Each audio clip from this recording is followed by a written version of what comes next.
और इंटरव्यू लेने वाला पत्रकार सख्त सवाल पूछने की एक्टिंग करता है। इंटरव्यू देने वाले का मकसद होता है जनता की राय अपने पक्ष में कर लेना और इंटरव्यू लेने वाले पत्रकार का मकसद होता है किसी भी कीमत पर अपने चैनल के लिए टीआरपी हासिल करना, यानी दोनों का शुद्ध लाभ, दोनों का फायदा। आजकल सुशांत सिंह राजपूत की मौत के मामले में भी बिल्कुल यही हो रहा है। आज सीबीआई ने इस मामले में रिया चक्रवर्ती से सुबह 10:30 बजे पूछताछ शुरू की और यह पूछताछ अब तक चल रही है। लेकिन रिया चक्रवर्ती ने इस पूछताछ से 24 घंटे पहले बड़ी चालाकी से न्यूज चैनल्स को इंटरव्यू देकर खुद को बेकसूर साबित करने की कोशिश की और देश के कुछ न्यूज चैनल्स को इस्तेमाल कर लिया। लेकिन आपको शायद पता नहीं होगा कि इतनी चर्चा के बावजूद रिया चक्रवर्ती का यह इंटरव्यू देश में सबसे ज्यादा नापसंद किया जाने वाला इंटरव्यू बन गया है। जब कोई इंटरव्यू आप टीवी पर देखते हैं और आपको अच्छा नहीं लगता तो आपके पास विकल्प ये होता है कि आप सिर्फ टीवी बंद कर सकते हैं या चैनल बदल सकते हैं। लेकिन सोशल मीडिया कई चीजों में बड़ी अच्छी है। सोशल मीडिया में जब आप कोई इंटरव्यू देखते हैं या कोई भी चीज देखते हैं तो आप उसे लाइक भी कर सकते हैं और आप उसे डिसलाइक भी कर सकते हैं। और भारत के दर्शकों ने सोशल मीडिया पर यह बता दिया कि उन्हें यह इंटरव्यू बिल्कुल अच्छा नहीं लगा। इसलिए आज हम नकली और सस्ती टीआरपी के नाम पर आपके साथ हो रहे इसी धोखे का विश्लेषण करेंगे। इस महीने मीडिया और राजनेताओं के दुष्प्रचार ने हमें एक और बड़ा सबक सिखाया है। रिया चक्रवर्ती के बारे में तो हमने आपको बता दिया, लेकिन एक और बड़ा सबक है। मीडिया के एक हिस्से और देश के विपक्षी दलों के राजनेताओं ने जेईई और नीट की परीक्षाओं को लेकर देश भर में बहुत दुष्प्रचार किया। सोशल मीडिया पर नकली तस्वीरें डाली गईं, पुरानी तस्वीरें डालकर फेक न्यूज फैलाई गई, जिसमें यह बताया गया कि देखिए छात्र आत्महत्या करने के लिए तैयार हैं, किसी ने अपनी कलाई काट ली है, कोई आत्महत्या की तैयारी कर रहा है, छात्र बहुत परेशान हैं। आपको यह बताया गया कि लाखों छात्र ये परीक्षाएं किसी भी कीमत पर नहीं देना चाहते, यानी इन परीक्षाओं को लेकर एक नकली माहौल पैदा किया गया। लेकिन आप जानकर हैरान हो जाएंगे कि इनमें से बहुत सारी तस्वीरें नकली थी, पुरानी थी, कुछ तस्वीरें तो पाकिस्तान की थी और कुछ पुरानी तस्वीरें थी। इसलिए आज हम देश की जनता और लाखों छात्रों के साथ किए गए इस छल में भी एक छेद करेंगे और इसके बाद हम जापान के प्रधानमंत्री शिंजो आबे के इस्तीफे का विश्लेषण करेंगे। 65 वर्ष के शिंजो आबे ने अपने खराब स्वास्थ्य की वजह से अपने पद से इस्तीफा दे दिया। प्रधानमंत्री का पद ऐसा होता है जिस पर बैठने के लिए लोग जीवन भर सपना देखते हैं और कोई इस पद से इस्तीफा दे दे। शिंजो आबे ने यह फैसला ऐसे समय में किया है जब पूरी दुनिया में सिर्फ स्वास्थ्य की चर्चा हो रही है और हेल्थ इज वेल्थ जैसी बातें किताबों से बाहर निकलकर सच में लोगों के जीवन का हिस्सा बनने लगी है। शिंजो आबे ने भी अपने इस्तीफे में अपने खराब स्वास्थ्य को ही हाईलाइट किया है। वो कहते हैं कि अब उनका शरीर उनका साथ नहीं दे रहा। इसलिए आज हम आपको बताएंगे कि कैसे सिर्फ मन के हारे हार नहीं होती, बल्कि तन के हारे भी हार हो सकती है। लेकिन सबसे पहले आज की तमाम बड़ी खबरें नॉन स्टॉप न्यूज में। अभिनेता सुशांत सिंह राजपूत केस में सीबीआई ने आज पहली बार आरोपी रिया चक्रवर्ती से पूछताछ की। रिया आज सुबह 10:40 पर पूछताछ के लिए पहुंची थी। तब से रिया से लगातार पूछताछ चल रही है। रिया के अलावा उसके भाई शोविक, सुशांत के दोस्त सिद्धार्थ पिठानी, सुशांत के cook Neeraj, house manager Samuel Miranda और सुशांत के पूर्व कर्मचारी केशव से भी पूछताछ की। सूत्रों के मुताबिक सीबीआई अब सभी को एक साथ बैठाकर पूछताछ कर सकती है। सीबीआई ने आज पूछताछ के लिए 4 टीमें बनाई थी। एक टीम ने रिया चक्रवर्ती से पूछताछ की, दूसरी टीम ने रिया के भाई शोविक चक्रवर्ती से पूछताछ की, तीसरी टीम ने सिद्धार्थ पिठानी और चौथी टीम ने सैमुअल मिरांडा, नीरज, केशव से पूछताछ की। आरोपी रिया चक्रवर्ती के व्हाट्सएप चैट से ड्रग्स को लेकर बड़ा खुलासा हुआ है। रिया चक्रवर्ती, सैमुअल मिरांडा, सिद्धार्थ पिठानी और शोविक के बीच व्हाट्सएप चैट में डूबी नाम के ड्रग का बार बार जिक्र किया गया है। सुप्रीम कोर्ट ने देश भर के कॉलेज और विश्वविद्यालयों में अंतिम वर्ष की परीक्षा कराए जाने के यूजीसी के सर्कुलर को सही बताया है। सुप्रीम कोर्ट ने कहा कि राज्य सरकारें खुद से परीक्षा कराने का फैसला नहीं ले सकती हैं।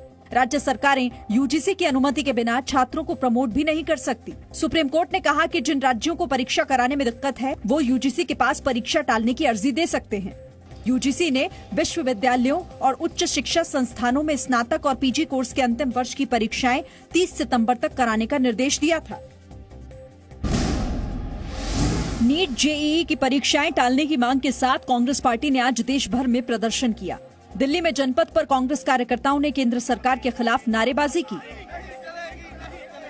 कोलकाता में तृणमूल कांग्रेस के छात्र संगठन ने भी प्रदर्शन किया है। नीट और जेईई की परीक्षाएं रद्द करने की मांग को लेकर 6 राज्यों के मंत्रियों ने सुप्रीम कोर्ट में पुनर्विचार याचिका दाखिल की है। 17 अगस्त को सुप्रीम कोर्ट ने नीट और जेईई की परीक्षाओं पर रोक लगाने से इनकार किया था।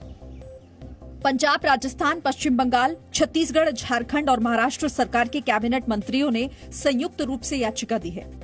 उत्तर प्रदेश के मुख्यमंत्री योगी आदित्यनाथ ने नीट जेईई परीक्षा कराए जाने का समर्थन किया है। योगी आदित्यनाथ ने कहा है कि यूपी में 9 अगस्त को बीएड की परीक्षा हुई थी, जिसमें 5 लाख छात्र शामिल हुए थे, लेकिन किसी को भी कोरोना नहीं हुआ। जम्मू कश्मीर के शोपिया में सुरक्षा बलों ने आज 4 आतंकवादियों को एनकाउंटर में मार गिराया और एक आतंकवादी ने सरेंडर किया। मारे गए 2 आतंकवादी पंपोर इलाके में सरपंच निसार अहमद भट्ट के अपहरण और हत्या में शामिल थे। निसार अहमद भट्ट का अपहरण 19 अगस्त को हुआ था और आज ही उनका शव मिला। 2 AK-47 मिला है, 3 पिस्टल मिला है और एक हम लोग शोहेब जो मिल्टन है चरसू अवंतीपुर का, उसको जिंदा पकड़ने में कामयाब हो गए। उसका इंट्रोगेशन चल रहा है। सुरक्षा बलों को शोपिया में आतंकवादियों के छिपे होने की सूचना मिली थी, जिसके बाद आतंकवादियों को घेर कर एनकाउंटर शुरू हुआ। कश्मीर पुलिस ने कहा है कि पकड़े गए आतंकवादी से पूछताछ जारी है। श्रीनगर में सीआरपीएफ के एक जवान से हथियार छीनने की कोशिश हुई। इस मामले में एक व्यक्ति को गिरफ्तार किया गया। भारत ने आज पाकिस्तान प्रायोजित आतंकवाद पर कड़ा बयान दिया। विदेश मंत्री एस जयशंकर ने कार्यक्रम में कहा, आतंकवाद कैंसर की महामारी की तरह पूरे विश्व के लिए खतरा बन चुका है और जो देश सबसे ज्यादा आतंकवादी तैयार करता है वो खुद को आतंकवाद का पीड़ित भी बताता है। Complicit in aiding, abetting, training and directing terror groups and associated criminal syndicates. To grudgingly acknowledge the presence of wanted terrorists and organized crime leaders on its territory. विदेश मंत्री एस जयशंकर ने कहा, पाकिस्तान ने खुद माना है कि उसकी जमीन पर दुनिया के कई मोस्ट वांटेड आतंकवादी और संगठन मौजूद हैं। इसीलिए दुनिया को आतंकवाद का समर्थन करने वाले देश के खिलाफ एकजुट होकर कदम उठाने होंगे। पाकिस्तान के प्रधानमंत्री इमरान खान ने अपने देश की अर्थव्यवस्था चौपट होने की आशंका जताई है। इमरान खान ने कहा है कि अगर फाइनेंशियल एक्शन टास्क फोर्स यानी FATF पाकिस्तान को ब्लैकलिस्ट करता है तो पाकिस्तान की अर्थव्यवस्था नष्ट हो जाएगी। अगर पाकिस्तान ब्लैक लिस्ट में चला जाता है तो लोगों को पता चलना चाहिए उसके असरात क्या होंगे उस मुल्क पे। उसका मतलब होगा कि हमारे बैंकों के जिस तरह ईरान का हाल है, सारी डीलिंग्स खत्म हो जाएंगी। पाकिस्तान में आतंकी संगठनों पर कार्रवाई में नाकाम रहे इमरान खान का कहना है कि भारत लगातार पाकिस्तान को ब्लैकलिस्ट करने की कोशिश कर रहा है। वो तबाही होगी जो हिंदुस्तान कोशिश कर रहा है। कौन हमें कोशिश कर रहा है कि पाकिस्तान ब्लैकलिस्ट में जाए? मुसलसल 2 साल से हिंदुस्तान लॉबी कर रहा है इंटरनेशनल कम्युनिटी को कि पाकिस्तान को FATF की ब्लैकलिस्ट में डाला जाए। पिछले 2 वर्षों से पाकिस्तान FATF की ग्रे लिस्ट में है। पाकिस्तान को आतंकवाद की फंडिंग के खिलाफ एक्शन के लिए FATF से कई डेडलाइन भी मिल चुकी है। पाकिस्तान सरकार का अनुमान है कि ग्रे लिस्ट में होने के कारण हर साल अर्थव्यवस्था को 17 अरब पाकिस्तानी रुपए का नुकसान हो रहा है। दुनिया की तीसरी सबसे बड़ी अर्थव्यवस्था वाले देश जापान के प्रधानमंत्री शिंजो आबे ने इस्तीफा दे दिया है। शिंजो आबे ने कहा कि अब वो PM पद पर बने नहीं रह सकते हैं क्योंकि वो सही से फैसले नहीं ले पा रहे हैं। 悩みに悩みましたが、この足元において4月以降の感染拡大が減少傾向へと転じたこと、そして冬を見据えて実施すべき対応策をप्रधानमंत्री नरेंद्र मोदी और जापान के प्रधानमंत्री शिंजो आबे से बेहतर बॉन्डिंग रही है। प्रधानमंत्री मोदी ने शिंजो आबे के इस्तीफे पर ट्वीट किया, मेरे प्यारे दोस्त, आपके बीमार स्वास्थ्य के बारे में सुनकर दुख हुआ। हाल के वर्षों में आपके कुशल नेतृत्व और व्यक्तिगत प्रतिबद्धता के साथ भारत जापान की साझेदारी और मजबूत हुई है। मैं आपके जल्द स्वस्थ होने की कामना और प्रार्थना करता हूं। शिंजो आबे सबसे पहले 2006 से 2007 तक के बीच प्रधानमंत्री बने थे। इसके बाद जापान की संसद डाइट में 26 दिसंबर 2012 को वो दोबारा प्रधानमंत्री चुने गए और वो 2014 तक इस पद पर रहे। 24 दिसंबर 2014 को वो तीसरी बार प्रधानमंत्री बने। 2017 से अब तक वो इस पद पर थे और उनका कार्यकाल 13 महीने बाकी था। शिंजो आबे आंत से जुड़ी हुई बीमारी अल्सरट्रेटिव कोलाइटिस से पीड़ित हैं। इस हफ्ते वो 2 बार इलाज के लिए अस्पताल जा चुके हैं। देश में पहली बार 24 घंटे में कोरोना संक्रमण के 77,000 से ज्यादा नए मामले मिले हैं।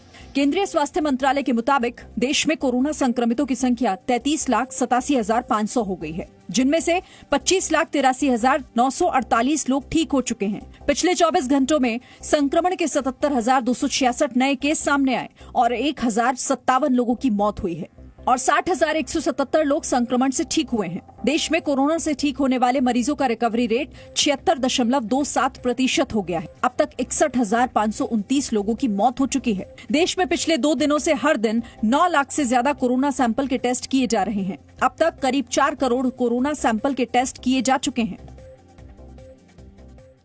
आज सबसे पहले हम आपको ऑल इंडिया रेडियो की विविध भारती सर्विस की कुछ पुरानी क्लिप्स सुनाना चाहते हैं। ये 70 और 80 का दशक था जब देश भर से लोग चिट्ठियां लिखकर अपना मनपसंद गाना सुनने की फरमाइश भेजा करते थे। यानी ये फरमाइशी गीत हुआ करते थे जो लोगों की फरमाइश पर तब चलते थे। आज आप इसकी एक झलक देखिए और फिर हम फरमाइशी इंटरव्यूज के इस नए दौर में आपका स्वागत करेंगे।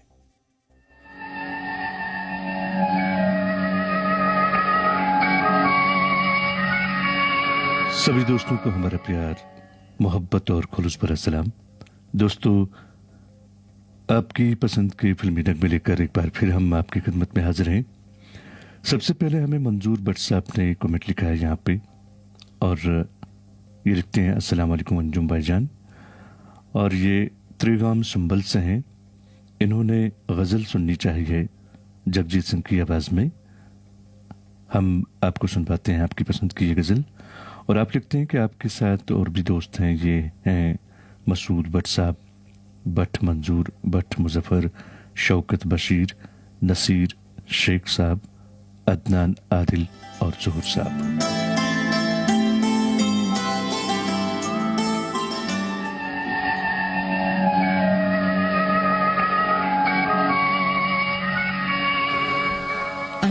पसंद पर पेश है ये प्रोग्राम आपकी पसंद। और आज पहला गीत हम आपको सुनवाएंगे सुरैया और तलत महमूद की आवाजों में फिल्म वारिस से। और खास तौर से ये गीत सुनना पसंद करते हैं दिल्ली के अश्विनी कुमार शर्मा। ये 60, 70 और 80 का दशक था जब देश के कोने कोने से लोग चिट्ठियां लिखा करते थे ऑल इंडिया रेडियो को और कहते थे कि हमारी फरमाइश पर ये गाना हमें सुनवा दीजिए। ये फरमाइशें भारत के कोने कोने से आती थीं उस जमाने में। और अब नया दौर आ गया है। अब फरमाइशी गीतों का दौर तो चला गया, लेकिन अब भारत में न्यूज चैनल्स पर फरमाइशी इंटरव्यूज का दौर शुरू हो गया है। और पत्रकारिता के इस नए दौर में आज हम आपका बहुत बहुत स्वागत करते हैं। इन फरमाइशी इंटरव्यूज के में दोनों तरफ से एक्टिंग होती है, यानी ये अब एक मिश्रण बन गया है। इसमें पत्रकारिता कम हो गई है और एक्टिंग ज्यादा हो गई है और दोनों तरफ से एक्टिंग होती है। इंटरव्यू देने वाला मासूमियत की एक्टिंग करता है, जैसे उसे कुछ पता ही नहीं, वो बेकसूर है। और इंटरव्यू लेने वाला पत्रकार सख्त सवाल पूछने की एक्टिंग करता है। इसलिए दोनों तरफ से एक्टिंग का आना बहुत जरूरी है। इंटरव्यू देने वाले का मकसद होता है जनता की राय अपने पक्ष में कर लेना। अक्सर ऐसे इंटरव्यूज किसी न किसी केस में फंसे हुए आरोपी देते हैं। और इंटरव्यू लेने वाले पत्रकार का मकसद होता है कि अपने चैनल पर किसी भी कीमत पर ज्यादा से ज्यादा टीआरपी हासिल करना, यानी दोनों तरफ का शुद्ध लाभ, दोनों का पूरा पूरा फायदा। आजकल सुशांत सिंह राजपूत की मौत के मामले में भी बिल्कुल यही हो रहा है।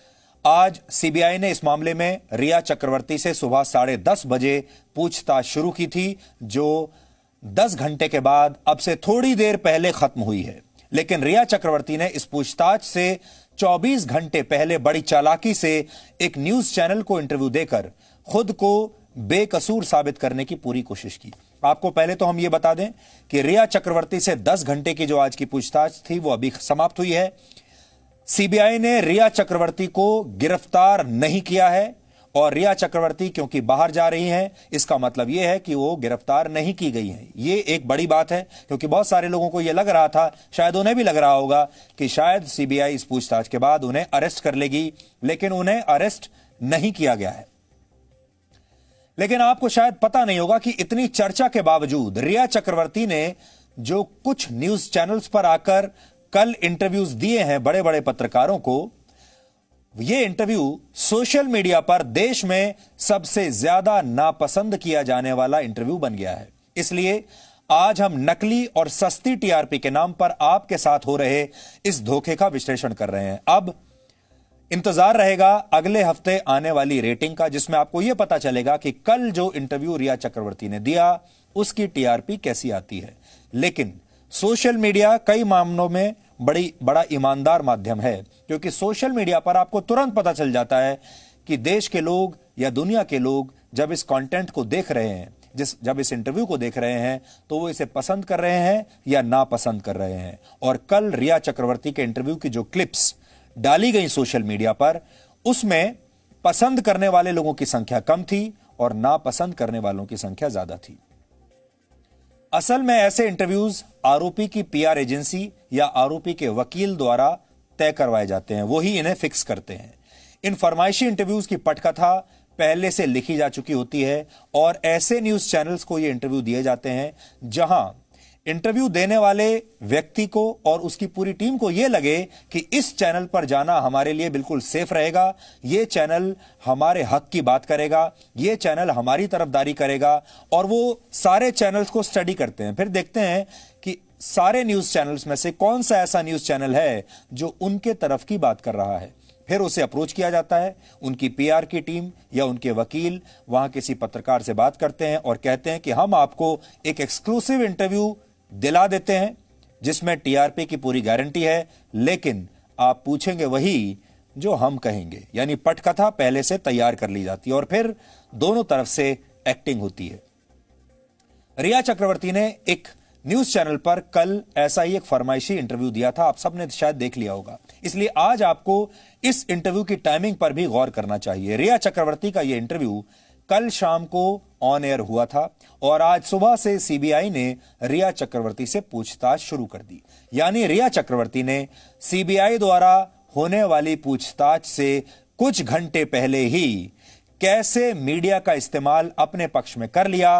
अब आपको समझ में आया होगा कितनी चालाकी से उन्होंने न्यूज चैनल्स का इस्तेमाल किया और पूरे देश में उन्होंने अपना प्रचार कर दिया और अपना पॉइंट ऑफ व्यू देश के सामने रख दिया, जिससे उन्हें कुछ सहूलियत मिल सके, उनके प्रति सहानुभूति की लहर पैदा की जा सके।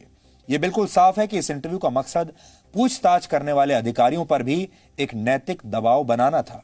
रिया चक्रवर्ती के वकील ने हमें यानी जी न्यूज को भी इस इंटरव्यू का ऑफर दिया था। वो चाहते थे कि जी न्यूज पर भी यह इंटरव्यू हो जाए, लेकिन उनकी शर्त थी कि हमें उनके पक्ष में ही खबरें दिखानी होंगी, हमें उनके साथ अपनी लॉयल्टी साबित करनी होगी, हमें उन्हें इस बात पर कन्विंस करना होगा कि हम उनके पक्ष की खबरें दिखाएंगे और हम उनका साथ देंगे।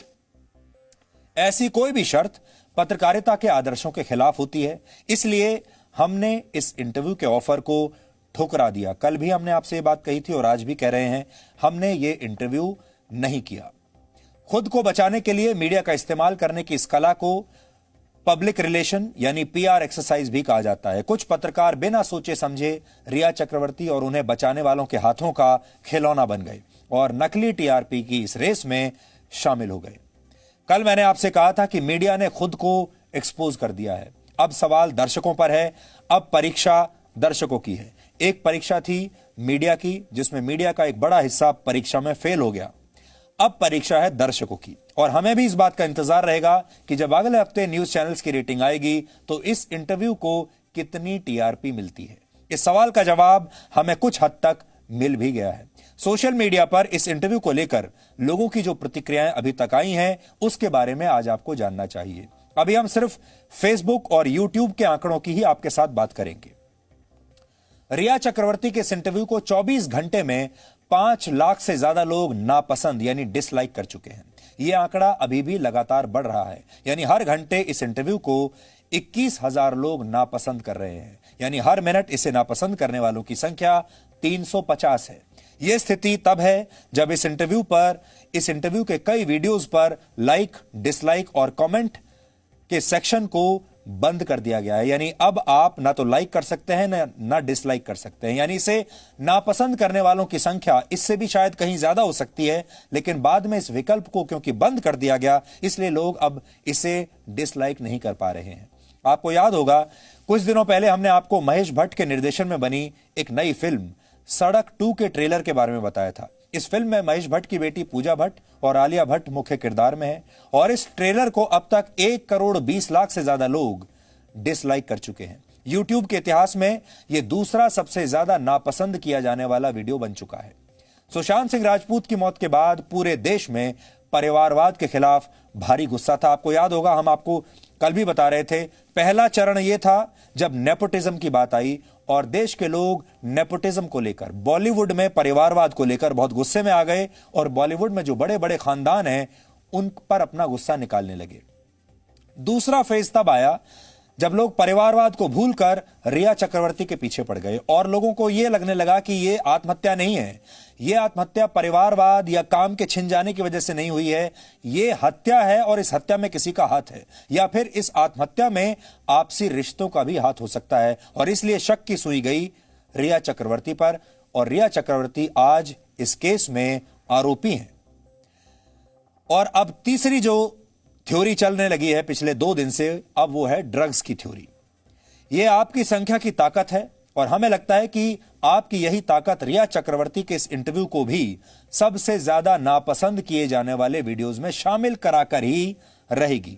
अब बड़ी बात यह है कि आप सब ने इस इंटरव्यू को नापसंद कर दिया, डिसलाइक किया, लेकिन जब अगले हफ्ते टीआरपी आएगी और उसमें अगर यह आया कि यह इंटरव्यू सबसे ज्यादा देखा जाने वाला इंटरव्यू है, तो आप या देश या इस देश के जो लोग हैं वो क्या मानकर चले कि यह सबसे लोकप्रिय इंटरव्यू है या यह सबसे ज्यादा नापसंद किया जाने वाला इंटरव्यू है।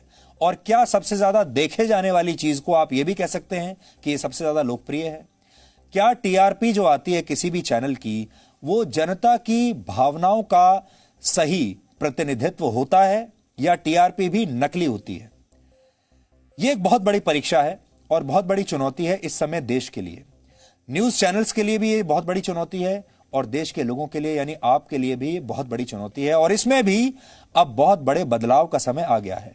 कुल मिलाकर न्यूज चैनल्स की इस नाट्यशाला में जब कोई खबर तैयार की जाती है तो उसमें सच नहीं, सिर्फ मसाला भरा होता है और कई बार पत्रकार मसालेदार खबरों के लिए गिद्ध बन जाते हैं, ऐसे गिद्ध जिनके लिए टीआरपी से बढ़कर कुछ नहीं होता। और आज हम आपको पत्रकारिता के इन्हीं गिद्धों से एक बार फिर सावधान कर रहे हैं।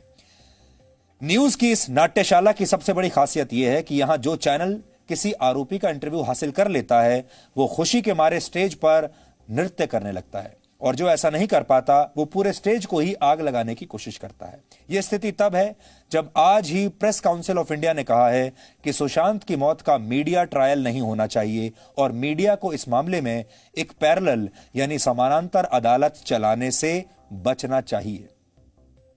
लेकिन हो यही रहा है, आज हर न्यूज चैनल अपनी एक अलग अदालत लगाकर बैठा है और उस अदालत में सबकी पेशी हो रही है और ये सारी अदालतें जनता का ध्यान खींचने के लिए यानी टीआरपी की होड़ में जीतने के लिए हो रहा है।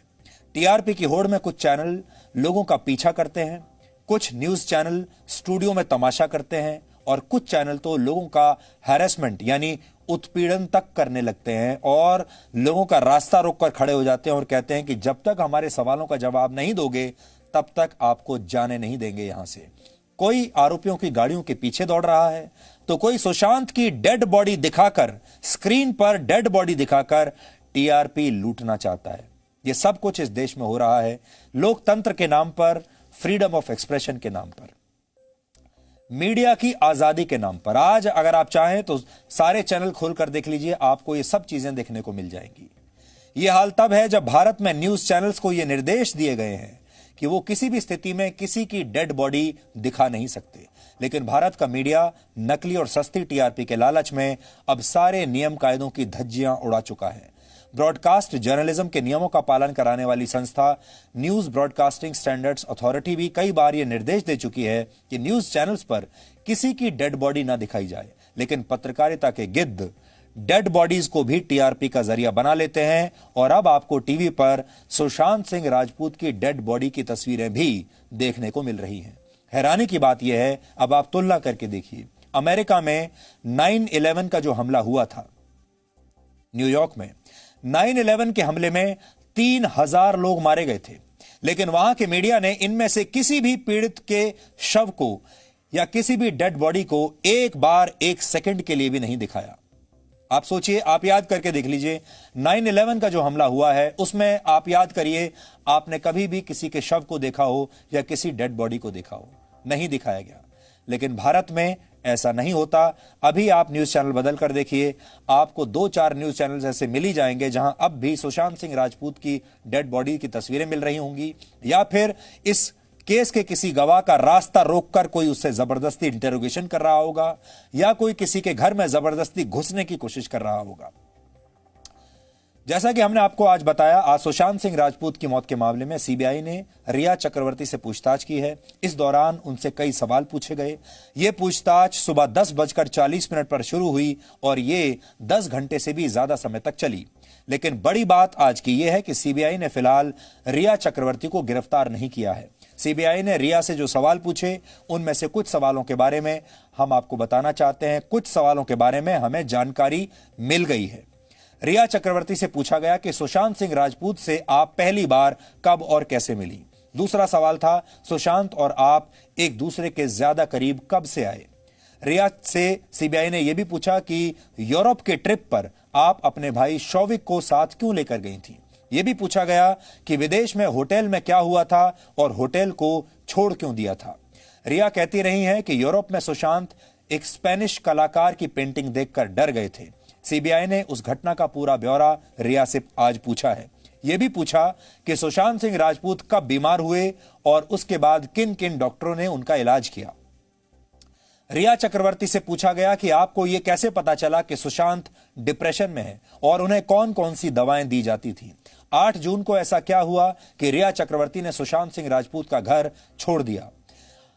फिर यह भी पूछा कि आपके जाने के बाद क्या सुशांत ने आपसे या आपने सुशांत से कोई संपर्क किया।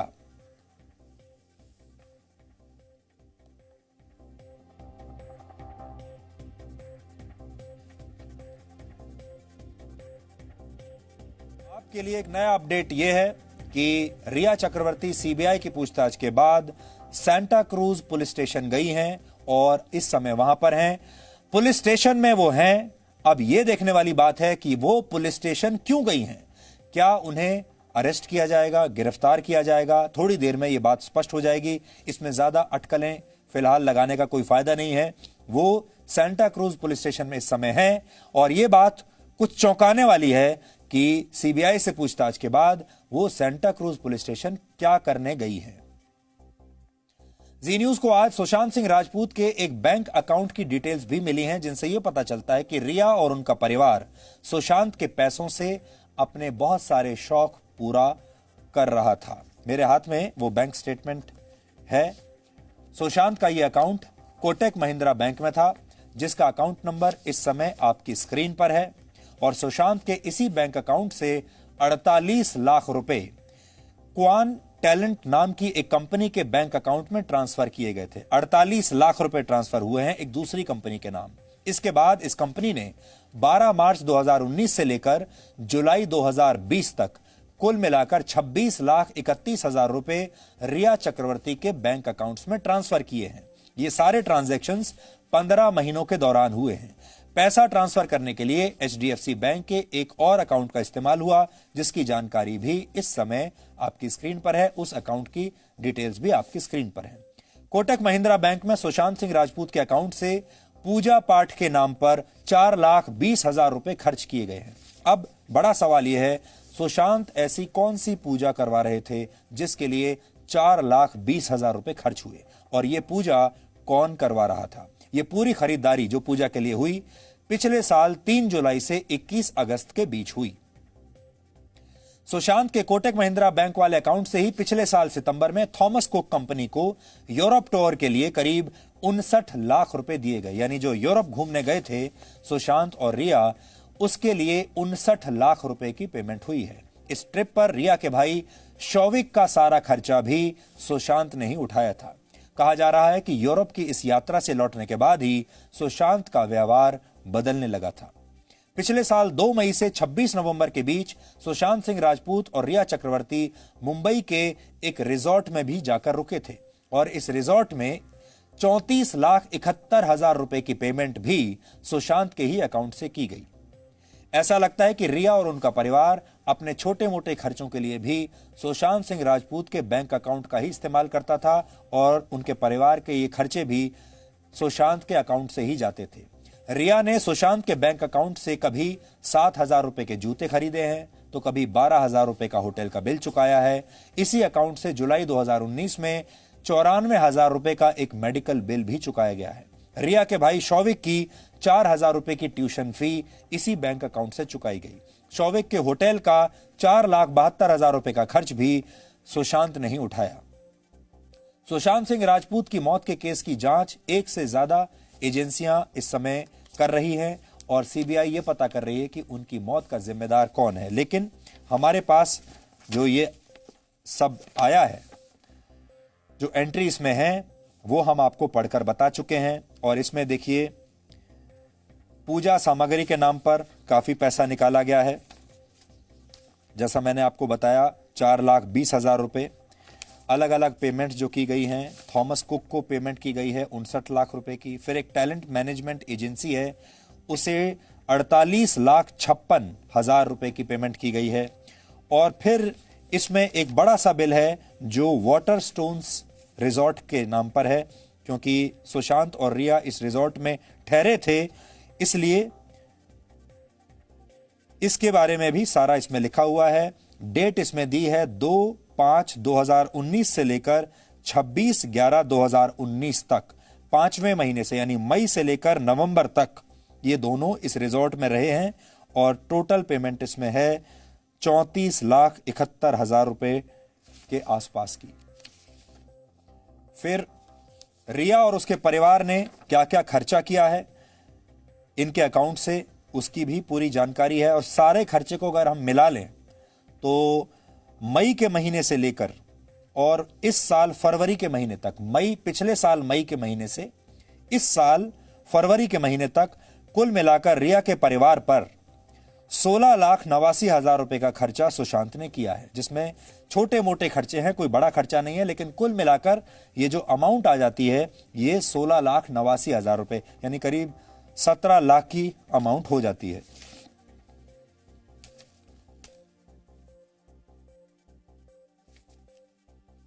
अब सीबीआई ये जांच कर रही है कि उनकी मौत कैसे हुई और मौत का जिम्मेदार कौन है। एनफोर्समेंट डायरेक्टरेट यानी ईडी भी सुशांत सिंह के बैंक अकाउंट में हो रही लाखों के लेन देन की जांच कर रहा है। इस मामले में तीसरा एंगल अब ड्रग्स का है, जिसकी जांच की जिम्मेदारी नारकोटिक्स कंट्रोल ब्यूरो पर जिम्मेदारी है। एजेंसी के सूत्रों ने यह कहा है कि रिया चक्रवर्ती ने जिस चैनल को अपना इंटरव्यू दिया है, यह इंटरव्यू देकर दूसरे आरोपियों और गवाहों को प्रभावित करने की कोशिश की है।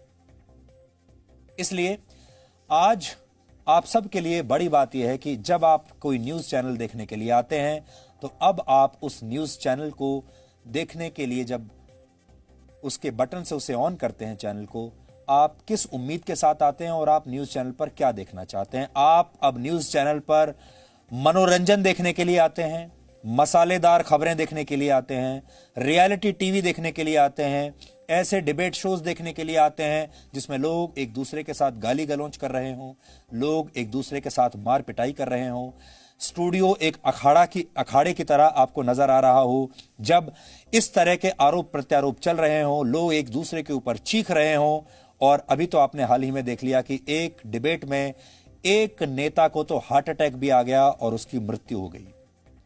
अब बड़ा सवाल यह है कि यह सब कुछ कहां जाकर रुकेगा और देश के दर्शक इसमें कितनी बड़ी भूमिका निभा सकते हैं। क्या आप अब न्यूज चैनल्स पर न्यूज देखना चाहते हैं या रियलिटी टीवी देखना चाहते हैं, मनोरंजन देखना चाहते हैं, फिक्स्ड इंटरव्यूज देखना चाहते हैं, वो इंटरव्यू देखना चाहते हैं जिसमें दोनों तरफ से कलाकार बैठे हुए हैं और दोनों अपनी कला का प्रदर्शन कर रहे हैं और वो कला है एक्टिंग की कला। क्या आप ये इंटरव्यूज देखना चाहते हैं जिनमें मनोरंजन ज्यादा हो और खबरें कम हो? ये आपको तय करना है, क्योंकि जिस दिन देश के लोगों ने तय कर लिया कि वो क्या देखना चाहते हैं और उन्होंने बता दिया, उस दिन देश के न्यूज चैनल्स भी अपने अंदर बहुत सुधार करना शुरू कर देंगे। जिस तरह नकली इंटरव्यू दिखाकर एक आरोपी के पक्ष में माहौल बनाने की कोशिश हो रही है, उसी तरह आजकल एक और मुद्दा है जिसको लेकर नकली माहौल बनाने की कोशिश हो रही है और वो है परीक्षाओं का मुद्दा। इस पर दुष्प्रचार चल रहा है। नीट और जेईई के एग्जाम्स को रद्द कराने की मांग अब बहुत सारे छात्र कर रहे हैं, यह आपने सुना होगा। इन छात्रों का कहना है कि कोरोना वायरस को देखते हुए फिलहाल परीक्षा नहीं कराई जानी चाहिए, इससे बीमारी फैलने का खतरा है। नीट जेईई एग्जाम देश भर के इंजीनियरिंग और मेडिकल कॉलेजों में एडमिशन के लिए कराए जाते हैं। इन परीक्षाओं में 28 लाख से ज्यादा छात्र शामिल होते हैं। ये सभी आने वाले चुनावों में शायद पहली बार वोट डालने भी जाएंगे। ऐसे में देश के नेताओं को लगा कि अगर उन्होंने इस डिमांड का साथ दे दिया तो उन्हें वोट मिलेंगे, और वो इस चक्कर में फंस गए। ठीक वैसे ही जैसे मीडिया को लगा कि रिया चक्रवर्ती का इंटरव्यू दिखाने से टीआरपी आ जाएगी, जैसे मीडिया को यह लगा कि सुशांत सिंह राजपूत पर जितना सस्ता और मसालेदार कंटेंट वो लोगों को दिखाएंगे, टीआरपी उतनी ही ज्यादा बढ़ेगी। ये एक वैसा ही इकोसिस्टम है जो कि गलत है। हमारा मानना है कि नीट और जेईई परीक्षा टालने की मांग कर रहे छात्रों की बात सुनी जरूर जानी चाहिए। सुप्रीम कोर्ट से लेकर प्रधानमंत्री तक छात्रों की शिकायत पहले ही पहुंच चुकी है। केंद्र सरकार ने यह भरोसा दिलाया है कि सोशल डिस्टेंसिंग के नियमों का पूरी तरह पालन कराया जाएगा ताकि छात्रों की सुरक्षा को कोई खतरा न रहे। सुप्रीम कोर्ट भी परीक्षा पर रोक लगाने से इनकार कर चुका है। कोर्ट ने साफ कहा था कि छात्रों का 1 साल बर्बाद नहीं किया जा सकता। एक दिन पहले ही 150 से ज्यादा शिक्षाविदों और अध्यापकों ने प्रधानमंत्री मोदी को चिट्ठी भी लिखी है जिसमें अपील की गई कि इम्तिहान रद्द कराना गलत होगा। इसके बावजूद कांग्रेस और विपक्षी दलों की सरकार वाले राज्य नीट और जेईई की परीक्षा का विरोध कर रहे हैं। अब आप सोचिए मुख्यमंत्रियों का इसमें इतना इंटरेस्ट क्या आ गया। देश की 6 राज्य सरकारों ने आज सुप्रीम कोर्ट में पुनर्विचार याचिका दाखिल की है, और ये राज्य कौन से हैं सुन लीजिए आप। पश्चिम बंगाल, झारखंड, राजस्थान, छत्तीसगढ़, पंजाब और महाराष्ट्र। दिल्ली सरकार भी परीक्षा कराने का विरोध कर रही है, हालांकि वो सुप्रीम कोर्ट नहीं गई है। सोशल मीडिया पर परीक्षा के विरोध में अभियान चलाया जा रहा है, बहुत बड़ा अभियान चल रहा है, क्योंकि हर रोज ट्रेंड होता है। ऐसा माहौल बनाया जा रहा है जैसे सारे छात्र एग्जाम नहीं देना चाहते। लेकिन आज हम आपसे ये जानना चाहते हैं कि क्या देश के सारे छात्र ये चाहते हैं कि उनका 1 साल बर्बाद हो जाए? अब 1 साल तक वो किसी कॉलेज में एडमिशन नहीं करना चाहते, वो तैयार हैं इस बात के लिए कि उनके जीवन से 1 साल कट जाए। इसका मतलब यह भी होगा कि उनके रोजगार पर भी आने वाले समय में फर्क पड़ेगा, और रोजगार भी अब 1 साल के बाद ही मिलेगा। हमने सोशल मीडिया पर चल रहे कैंपेन की तह में जाकर आज सच जानने का फैसला किया। सच क्या है? तो जो तथ्य आज हमारे हाथ लगे हैं वो आपको हैरान कर देंगे। इसमें कोई शक नहीं कि कई छात्र वाकई नहीं चाहते हैं कि परीक्षा हो।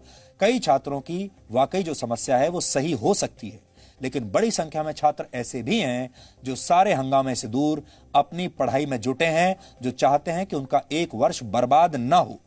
उनके पास फेसबुक और ट्विटर के लिए समय है ही नहीं। एग्जाम कैंसिल कराने के लिए कई नकली ट्विटर और फेसबुक अकाउंट्स बनाए गए हैं और उनसे पुरानी तस्वीरें शेयर की जा रही हैं। आज हमने पाया कि नीट और जेईई परीक्षा को कैंसिल कराने के लिए कैसे फेक न्यूज का सहारा लिया जा रहा है। सबसे पहले इस तस्वीर को देखिए। ये एक लड़की की कलाई की तस्वीर है जिसे उस लड़की ने ब्लेड से काट लिया है। जांच में पता चला कि यह तस्वीर 2016 में पहली बार इंटरनेट पर अपलोड की गई थी। अब इसे कई फेक अकाउंट से यह कहते हुए ट्वीट किया गया है कि नीट और जेईई एग्जाम के कारण मेरी दोस्त ने आत्महत्या करने की कोशिश की है, और इसे यह कहकर प्रचारित किया जा रहा है कि किसी छात्रा ने अपनी कलाई को ब्लेड से काटने की कोशिश की है इस परीक्षा के विरोध में। इन सारे ट्वीट्स की भाषा एक ही है।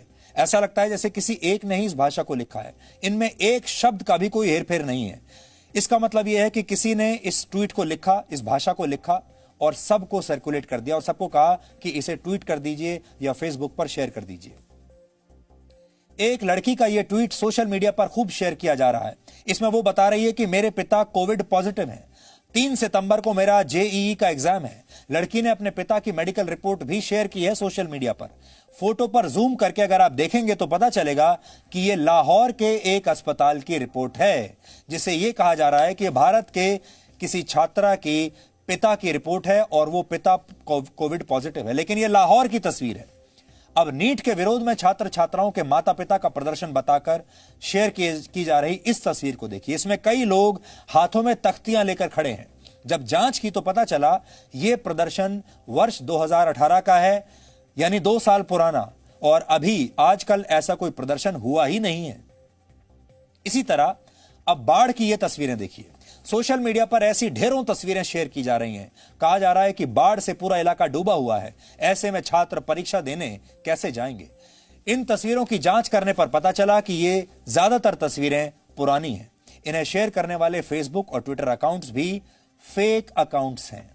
अब आप खुद समझ सकते हैं, सोच सकते हैं कि यह मामला सिर्फ छात्रों के भविष्य का नहीं है। छात्रों की आड़ में इस देश में राजनीति हो रही है, क्योंकि ऐसी तस्वीरें शेयर करने वाले कई अकाउंट राजनीतिक दलों के आईटी सेल से भी जुड़े हुए अकाउंट्स हैं।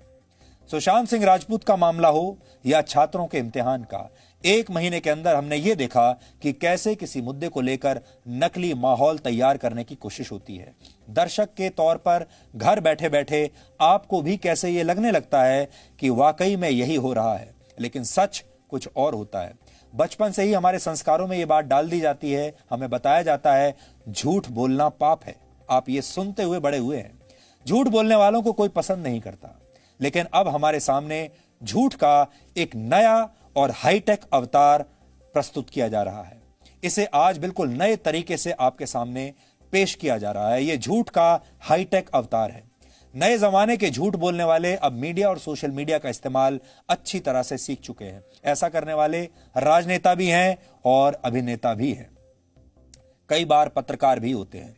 ये वर्ष 2020 की चुनौतियां हैं, आज की चुनौतियां हैं, जिन्हें समझना हमारे लिए बहुत जरूरी है, वरना गुमराह करने वाले बिल्कुल तैयार बैठे हैं। मान लीजिए, अब दूसरी कल्पना कीजिए कि सरकार ने यह कह दिया होता कि कोरोना वायरस के कारण वो इस साल के लिए नीट और जेईई की परीक्षाएं कैंसिल कर रही है, तब क्या होता? ऐसा ही विरोध तब भी हो रहा होता। तब ये सारे लोग पलटकर कुछ और कह रहे होते। तब ये लोग ये कह रहे होते कि सरकार ने ये जो एग्जाम कैंसिल किए हैं, ये छात्रों के भविष्य से खिलवाड़ कर रहे हैं और छात्रों का 1 साल बर्बाद हो जाएगा। और तब ये छात्रों को भड़काते, उनके मां बाप को भड़काते और उल्टा प्रदर्शन हो रहा होता। विरोध का मुद्दा अलग हो जाता।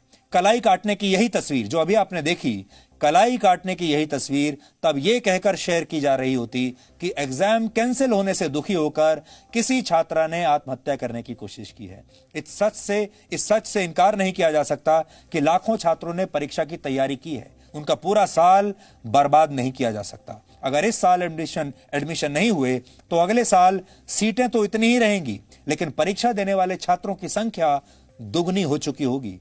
अब आप सोच कर देखिए, अगले साल एलिजिबल होंगे वो छात्र भी परीक्षा देंगे और जो इस साल एलिजिबल हैं वो भी परीक्षा देंगे। इसका नुकसान किसे होगा?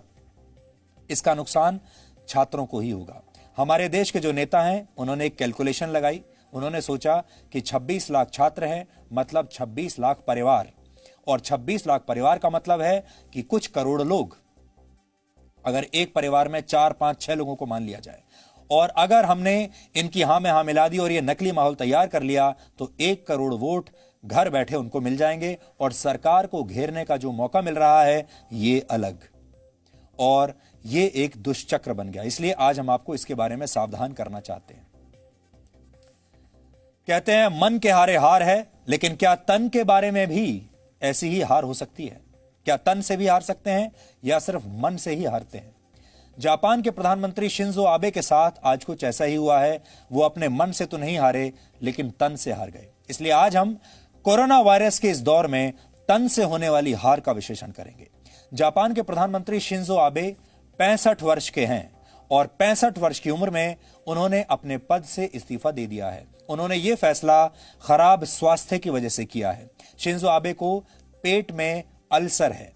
वर्ष 2007 में वो पहली बार जापान के प्रधानमंत्री बने थे और तब भी इसी कारण 1 वर्ष बाद उन्होंने अपना पद छोड़ दिया था, क्योंकि उनकी तबीयत ठीक नहीं थी। इसके बाद वर्ष 2012 में वो दोबारा जापान के प्रधानमंत्री बने।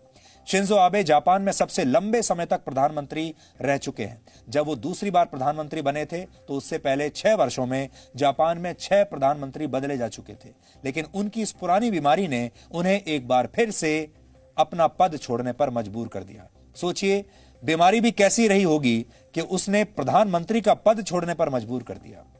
वो पद जिसके लिए दुनिया भर के नेता जीवन भर सपना देखते हैं, और एक बार उस कुर्सी पर बैठ जाएं तो फिर मौत भी उन्हें कई बार अलग नहीं करती।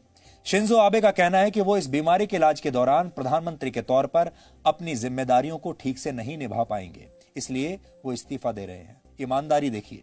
हालांकि नए प्रधानमंत्री का चुनाव होने तक वो इस पद पर बने रहेंगे। कोरोना वायरस की वजह से स्वास्थ्य दुनिया में सबसे महत्वपूर्ण विषय बन गया है, और इसी स्वास्थ्य की वजह से शिंजो आबे ने प्रधानमंत्री जैसा पद त्यागने का फैसला किया है। ये मान लीजिए कि त्यागने पर मजबूर हो गए। यानी सिर्फ मन के हारे ही हार नहीं होती, बल्कि तन के हारे भी आजकल इस दौर में हार हो रही है।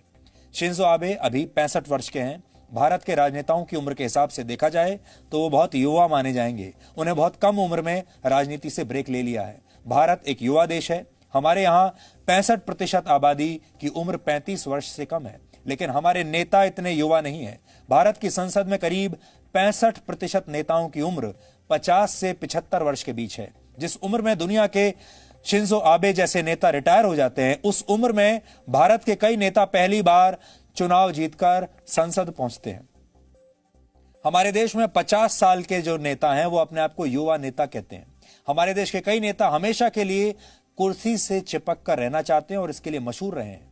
जापान के प्रधानमंत्री ने अपना पद छोड़ दिया क्योंकि वो नहीं चाहते कि उनके खराब स्वास्थ्य की वजह से उनके देश का नुकसान हो। इसलिए आज हम शिंजो आबे के इस फैसले को आधार बनाकर यह समझने की कोशिश करेंगे कि भारत के बुजुर्ग रिटायर क्यों नहीं होना चाहते और युवा डिलीवर क्यों नहीं कर पाते। लेकिन पहले शिंजो आबे के बारे में कुछ अहम बातें आप जान लीजिए। शिंजो आबे पिछले 8 वर्षों से लगातार जापान के प्रधानमंत्री हैं। जनता के बीच वो बहुत लोकप्रिय हैं। उन्हें एक शक्तिशाली और मजबूत इच्छा शक्ति वाला नेता माना जाता है, कमजोर नेता नहीं है।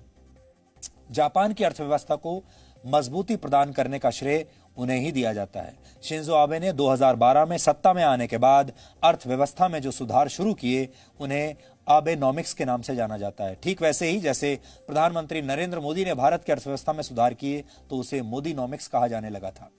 शिंजो आबे ने अमेरिका और भारत के साथ रिश्तों को बहुत मजबूत बनाया। आज की तारीख में उन्हें अमेरिका के राष्ट्रपति डोनाल्ड ट्रंप के सबसे अच्छे दोस्तों में गिना जाता है। शिंजो आबे की सबसे बड़ी उपलब्धि यह है कि वो लंबे समय तक सत्ता में बने रहे। जब कोई मजबूत नेता लंबे समय तक सत्ता में रहता है तो इससे उस देश में स्थिरता आती है। इसके अलावा उन्होंने जापान की सुरक्षा को मजबूत किया और सेना पर होने वाले खर्च को भी काफी बढ़ाया। शिंजो आबे 8 वर्षों के दौरान अपने कुछ वादे पूरे नहीं कर पाए, ये भी सही है। जैसे वो जापान के संविधान के आर्टिकल 9 में बदलाव नहीं कर पाए। यह आर्टिकल जापान को सिर्फ आत्मरक्षा के लिए जरूरी सैनिक रखने की इजाजत देता है। अभी जापान एक तय संख्या से ज्यादा सैनिक नहीं रख सकता, जिसे बदलना है। जापान के संविधान में यह शर्त सेकेंड वर्ल्ड वॉर के बाद शामिल की गई थी। तब अमेरिका ने जापान के हिरोशिमा और नागासाकी शहरों पर परमाणु बम गिराए थे, जिससे जापान के लाखों नागरिकों की मौत हो गई थी। लेकिन अब चीन और नॉर्थ कोरिया के बढ़ते खतरे के कारण इस कानून को बदलने की मांग हो रही है। शिंजो आबे कई वर्ष पहले नॉर्थ कोरिया में पकड़े गए जापान के नागरिकों की रिहाई में भी नाकाम रहे हैं। आज जब उन्होंने अपने इस्तीफे की घोषणा की तो अपनी इन असफलताओं का उन्होंने बहुत ईमानदारी से जिक्र किया। शिंजो आबे ने आज कितना ईमानदार भाषण दिया है, आपको भी सुनना चाहिए। 自治体のさまざまな要請に対してご協力をいただいておりますことに心から感謝申し上げます。コロナウイルス対策につきましては、今年の1月から正体不明の敵と悪戦苦闘する中、少しでも感染を抑え、極力重症化を防ぎ、そして国民の命を守るため、その時々の危険の中で最善の努力を重ねてきたつもりであります。それでも残念ながら多くの方々が新型コロナウイルスにより命を落とされました。お亡くなりになられた方々のご冥福を心よりお祈り申し上げます。今この瞬間も患者の治療に全力を尽くしてくださっている医療従事者の皆様にも重ねて御礼申し上げます。भारत के प्रधानमंत्री नरेंद्र मोदी भी शिंजो आबे के बहुत करीबी दोस्त हैं और प्रधानमंत्री मोदी ने भी शिंजो आबे के इस्तीफे पर दुख जताया है। प्रधानमंत्री मोदी ने अपनी और उनकी एक तस्वीर आज ट्वीट की है और लिखा है कि उनके कार्यकाल में भारत और जापान के रिश्ते बहुत मजबूत हुए हैं और अगर आप इसको ध्यान से पढ़ेंगे इस ट्वीट को तो इसमें यह भी लिखा है कि उन्हें शिंजो आबे की सेहत की बहुत चिंता है। उन्होंने लिखा है, I am pained to hear about your ill health my dear friend Shinzo Abe. और प्रधानमंत्री मोदी ने लिखा है कि वो उनकी अच्छे स्वास्थ्य की कामना करेंगे कि वो जल्दी से जल्दी ठीक हो जाए। वर्ष 2015 में जब शिंजो आबे भारत आए थे तो भारत के प्रधानमंत्री मोदी ने उन्हें वाराणसी की गंगा आरती दिखाई थी। सफलता और असफलता जीवन का हिस्सा होती है। आप ये पहले तस्वीरें देखिए, ये उस जमाने की तस्वीरें हैं 2015 की, जब प्रधानमंत्री मोदी उन्हें वाराणसी लेकर गए थे और उन्हें गंगा आरती दिखाई थी।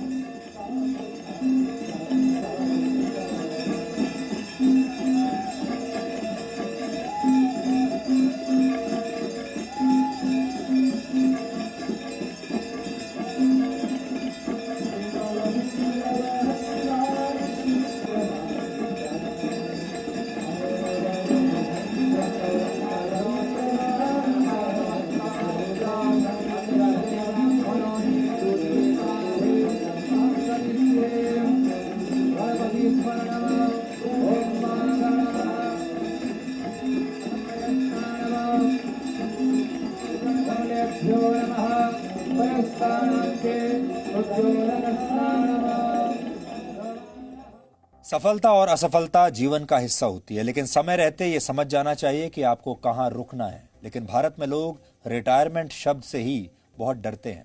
भारत में कई ऐसे नेता हैं जिनकी उम्र बहुत अधिक हो चुकी है, स्वास्थ्य भी उनका साथ नहीं देता, लेकिन वो तब भी पार्टी पर या अपने पद पर अपनी पकड़ बनाकर रखना चाहते हैं और कुर्सी नहीं छोड़ना चाहते। जो नेता युवा हैं, उनमें से कई नेताओं का प्रदर्शन हमेशा सवालों के घेरे में रहता है। यानी बुजुर्ग नेता रिटायर नहीं होना चाहते और युवा नेता काम नहीं करना चाहते। कई बार ऐसी स्थिति में भारत जैसे देश फंस जाते हैं। किसी को भी यह गलतफहमी और घमंड नहीं होना चाहिए कि वो सदा के लिए है। समय बदलता रहता है और हमेशा एक राजनेता से बेहतर राजनेता आता है, एक कलाकार से बेहतर दूसरा कलाकार आता है और हमेशा किसी खिलाड़ी से बेहतर दूसरा खिलाड़ी आता है। समय का चक्र ऐसे ही चलता है। यह फिलॉसफी अमर होने की इच्छा से बिल्कुल विपरीत है। जब आप सही समय पर समझ जाते हैं कि रिटायर होने का यानी अलविदा कहने का समय आ गया है, तो आप दूसरों के लिए एक स्थान तो बनाते ही हैं, साथ ही लोगों के दिलों में भी आपके लिए पहले से ज्यादा स्थान बन जाता है। यानी लोगों के दिलों में जगह बनाने के लिए कई बार आपको अपनी जगह छोड़नी पड़ती है। अगर भारत की आप बात करें, हमारे देश में भी कुछ ऐसे नेता रहे हैं जिनका स्वास्थ्य बिगड़ता गया, लेकिन उन्होंने अपना पद नहीं छोड़ा। जम्मू कश्मीर के पूर्व मुख्यमंत्री मुफ्ती मोहम्मद सईद जब मुख्यमंत्री रहते हुए बीमार हुए, तब भी उन्होंने अपना पद नहीं छोड़ा। इसी दौरान उनकी मृत्यु हुई। इसी तरह तमिलनाडु की पूर्व मुख्यमंत्री के साथ जे जयललिता के साथ भी ऐसा ही हुआ। खराब स्वास्थ्य के बावजूद वो आखिरी समय तक तमिलनाडु के मुख्यमंत्री बनी रहीं और उन्होंने अपना पद अपनी मौत के साथ ही त्यागा। जबकि हाल ही में अगर आप देखें तो आपको दो उदाहरण ऐसे मिलते हैं जिनसे आप सीख सकते हैं। सुषमा स्वराज और अरुण जेटली दो ऐसे नेता हैं जो अपने स्वास्थ्य की वजह से जिन्होंने सही समय पर राजनीति को अलविदा कह दिया था और उन्होंने तय कर लिया था, वो ये बात को समझ गए थे कि अब उनका शरीर साथ नहीं दे रहा है। यहां हम 4 मिनट का एक ब्रेक ले रहे हैं। ब्रेक के बाद हम आपको पाकिस्तान पर भारत की पहली सर्जिकल स्ट्राइक के बारे में बताएंगे। और यह सर्जिकल स्ट्राइक 2016 या 2019 में नहीं, बल्कि 1965 में हुई थी। भारत की सबसे पुरानी सर्जिकल स्ट्राइक के नायकों से हम आपको इस ब्रेक के बाद मिलवाएंगे। इंतजार कीजिएगा।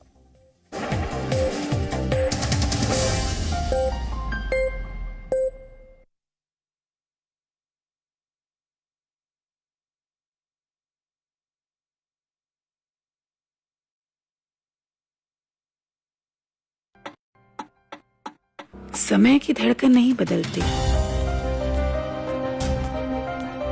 समय के साथ हम बदलते हैं।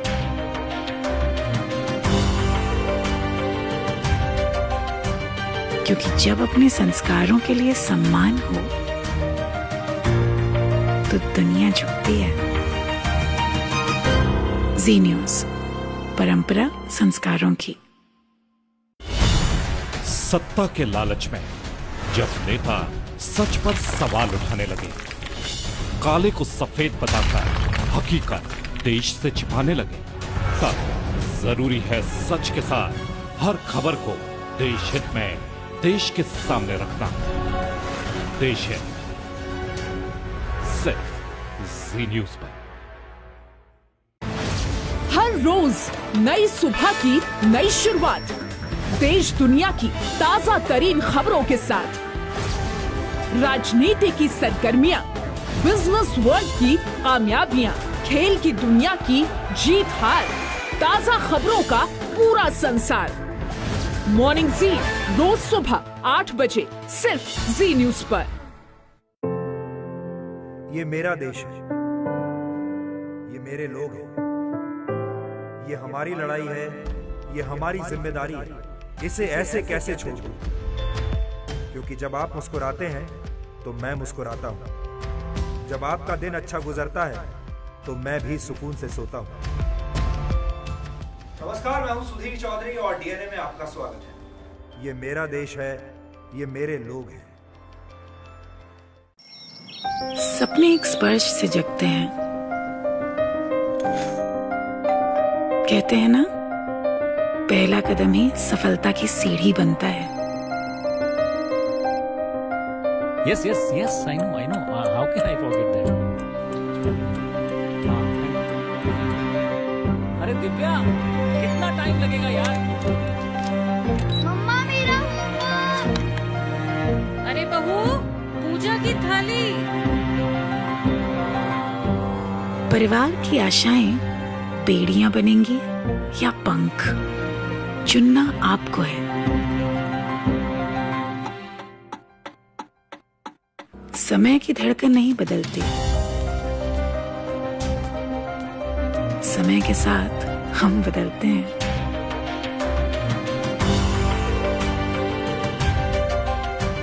क्योंकि जब अपने संस्कारों के लिए सम्मान हो तो दुनिया झुकती है। जी न्यूज, परंपरा संस्कारों की। सत्ता के लालच में जब नेता सच पर सवाल उठाने लगे, काले को सफेद बताकर हकीकत देश से छिपाने लगे, तब जरूरी है सच के साथ हर खबर को देश हित में देश।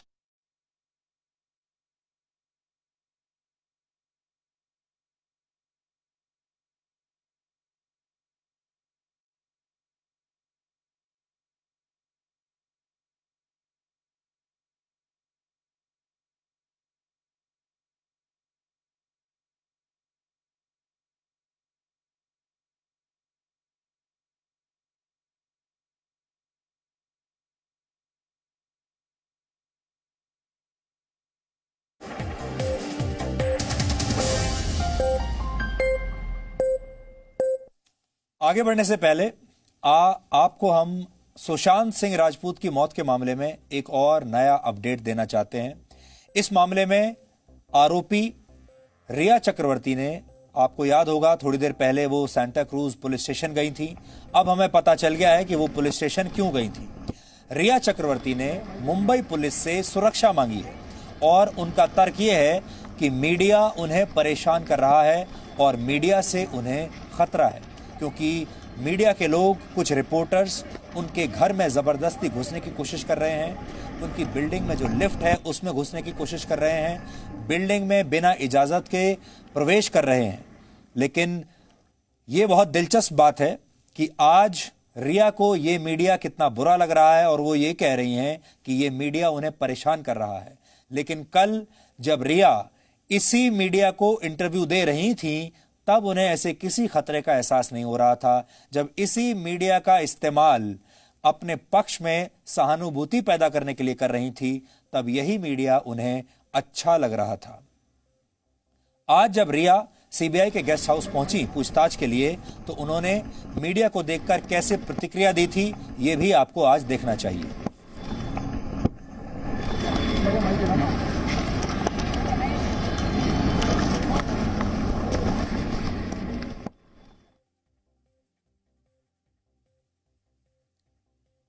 पुलिस स्टेशन में जब रिया पहुंची हैं वो तस्वीरें भी हमारे पास अभी आ गई हैं और काफी नाराज वो दिख रही हैं।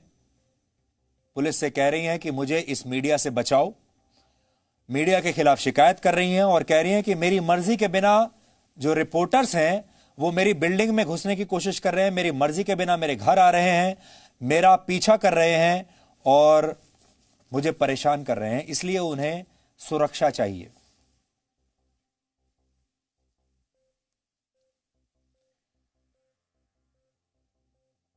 वैसे रिया की बात पूरी तरह गलत भी नहीं है। रिया का मतलब आज भारत के न्यूज चैनल्स के लिए है टीआरपी। रिया मतलब टीआरपी, और वो रिया को हर कीमत पर अपने चैनल पर लाना चाहते हैं।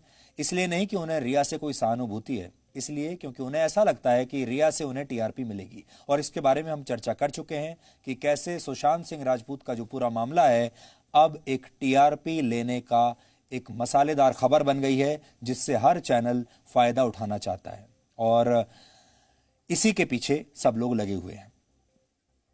आज से 55 वर्ष पहले भारतीय सेना ने पाकिस्तान ऑक्यूपाइड कश्मीर में पहली बार स्ट्राइक की थी। 1965 में आज ही के दिन भारतीय जवानों ने पीओके में 8 किलोमीटर अंदर हाजी पीर पोस्ट पर कब्जा कर लिया था और इसी के साथ भारत ने 1900 वर्ग किलोमीटर इलाके पर दोबारा कब्जा हासिल किया था। बहुत बड़ा दिन था ये। आप सोचिए, 1962 में चीन के साथ हुए युद्ध से जिन भारतीय सैनिकों का हौसला लगभग टूट चुका था, सिर्फ 3 साल के बाद ही उन्होंने इस बड़ी जंग में जीत हासिल की थी। पाकिस्तान के पास उस समय अमेरिका में बने कई टैंक्स थे जो बहुत अच्छे थे। इन टैंक्स की मदद से शुरुआत में उसने भारत पर हावी होने की कोशिश की, लेकिन उसे बाद में बुरी हार का सामना करना पड़ा।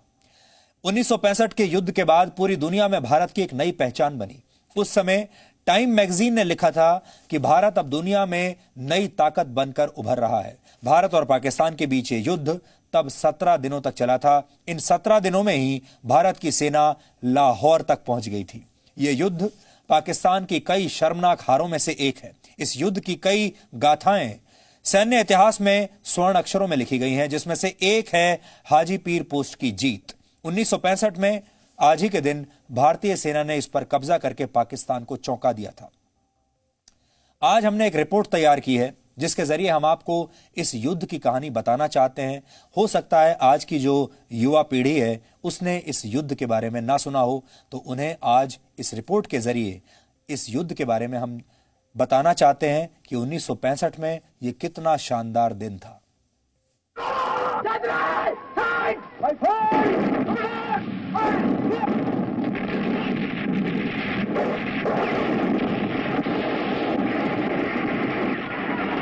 54 साल पहले आज ही के दिन भारतीय सेना ने पाकिस्तान को पहली बार बताया था कि भारत उसके घर में घुसकर उसको सबक सिखा सकता है।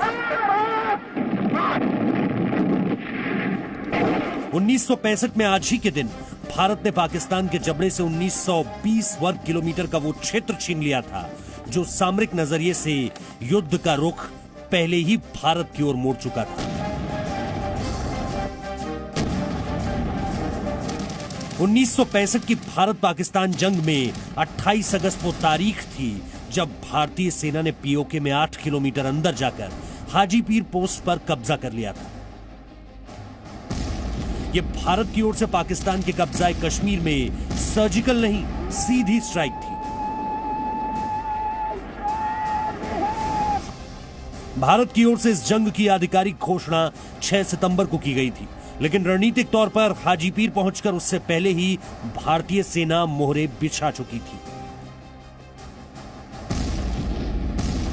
1965 के युद्ध में हाजी पीर की पोस्ट दोनों देशों की सेनाओं के लिए बहुत जरूरी थी। पहाड़ों पर लड़ाई हमेशा चोटियों पर होती है। चोटियों पर कब्जा होना सामरिक नजरिए से सबसे जरूरी होता है। हाजी पीर पोस्ट का महत्व यही था कि अगर इस दर्रे पर किसी का कब्जा हो तो उसकी श्रीनगर और पुंछ की दूरी मात्र 50 से 55 किलोमीटर रह जाती है। ऐसा ना हो तो पुंछ से श्रीनगर जाने के लिए पहले जम्मू जाना पड़ता है, फिर श्रीनगर। यह रास्ता करीब 600 किलोमीटर का हो जाता है। हाजी पीर पोस्ट पर कब्जा करने के लिए भारतीय सेना ने 2 तरफा हमले की योजना बनाई थी। एक छोर से एक पैरा टीम थी तो दूसरी तरफ से पंजाब रेजिमेंट। हाजी पीर पोस्ट की ओर चढ़ाई धीमी, फिसलन से भरी और लंबी थी।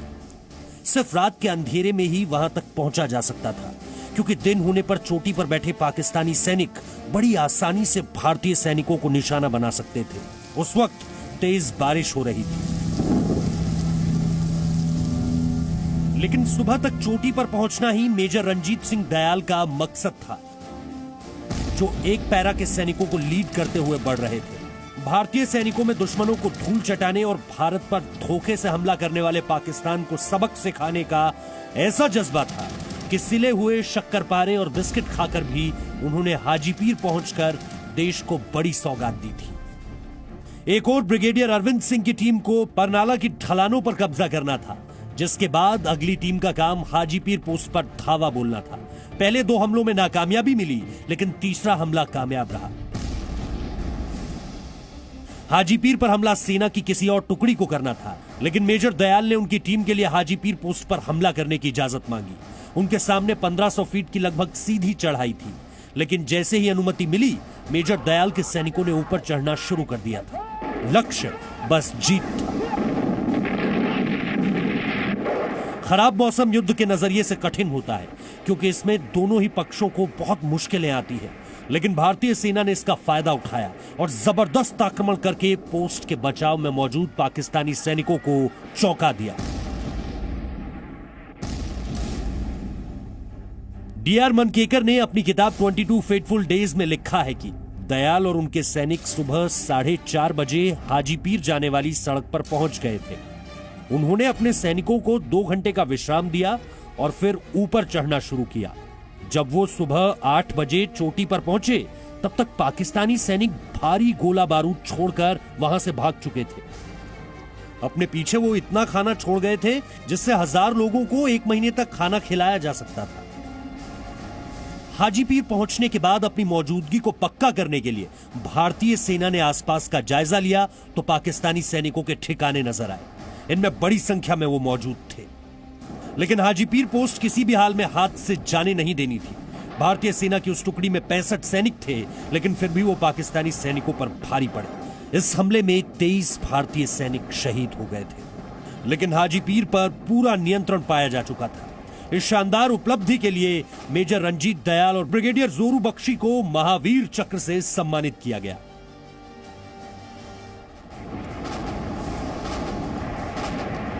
हाजीपीर पोस्ट पर कब्जा होने के बाद पाकिस्तान में खलबली मच गई।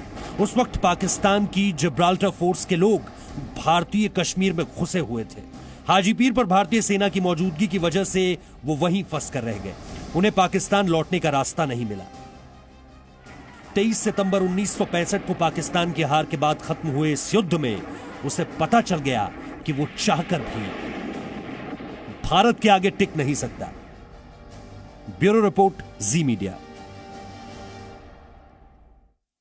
भारत हमेशा शांति चाहता है और भारत ने कभी भी युद्ध की शुरुआत नहीं की, लेकिन यह जरूर है कि उसने युद्ध का अंत जरूर किया है। 1965 भारत पाकिस्तान युद्ध में यही हुआ था। पाकिस्तान ने युद्ध की शुरुआत की, लेकिन भारतीय सेना ने उसे बुरी तरह हराया और भारतीय सेना तब लाहौर तक पहुंच गई थी। भारत एक शांति प्रिय देश है, लेकिन 65 के युद्ध के बाद दुनिया ये जान गई कि भारत शांति से रहना चाहता है, लेकिन किसी ने अगर उसे छेड़ा तो वो उसे छोड़ता भी नहीं है। 1966 में प्रधानमंत्री लाल बहादुर शास्त्री और पाकिस्तान के अयूब खान के बीच ताशकंद में समझौता हुआ था, जिसके बाद भारत ने पाकिस्तान के कब्जे वाली कई पोस्ट छोड़ दी थी। और अब आज का सवाल, आज आपको यह बताना है कि ऐतिहासिक भाषण आई हैव अ ड्रीम किसने दिया था। आप इस पर रिसर्च कीजिए और ब्रेक के बाद हम आपको इस सवाल का सही जवाब बताएंगे।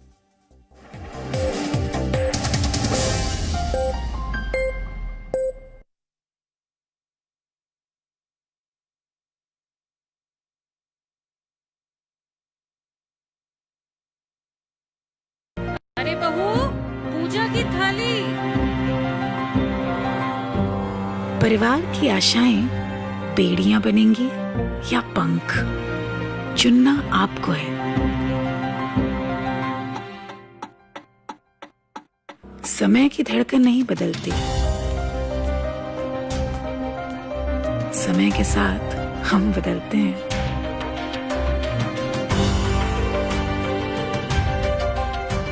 क्योंकि जब अपने संस्कारों के लिए सम्मान हो तो दुनिया झुकती है। जी न्यूज़, परंपरा संस्कारों की।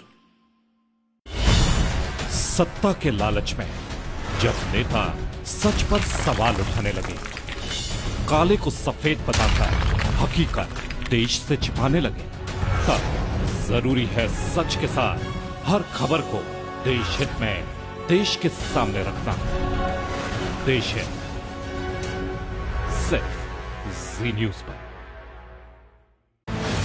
हर रोज नई सुबह की नई शुरुआत, देश दुनिया की ताजा तरीन खबरों के साथ, राजनीति की सरगर्मियां, बिजनेस वर्ल्ड की कामयाबियां, खेल की दुनिया की जीत हार, ताजा खबरों का पूरा संसार। मॉर्निंग जी रोज सुबह 8 बजे सिर्फ जी न्यूज पर। ये मेरा देश है, ये मेरे लोग हैं, ये हमारी लड़ाई है, ये हमारी जिम्मेदारी है। इसे ऐसे कैसे छोड़ दूं? क्योंकि जब आप मुस्कुराते हैं तो मैं मुस्कुराता हूं, जब आपका दिन अच्छा गुजरता है तो मैं भी सुकून से सोता हूं। नमस्कार, मैं हूं सुधीर चौधरी और डीएनए में आपका स्वागत है। ये मेरा देश है, ये मेरे लोग हैं। सपने एक स्पर्श से जगते हैं। कहते हैं ना, पहला कदम ही सफलता की सीढ़ी बनता है। Yes, yes, yes. I know. How can I forget that?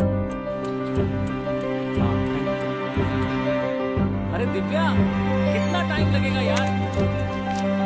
मम्मा मेरा होमवर्क। अरे बहू, पूजा की थाली। परिवार की आशाएं बेड़ियां बनेंगी या पंख, चुनना आपको है।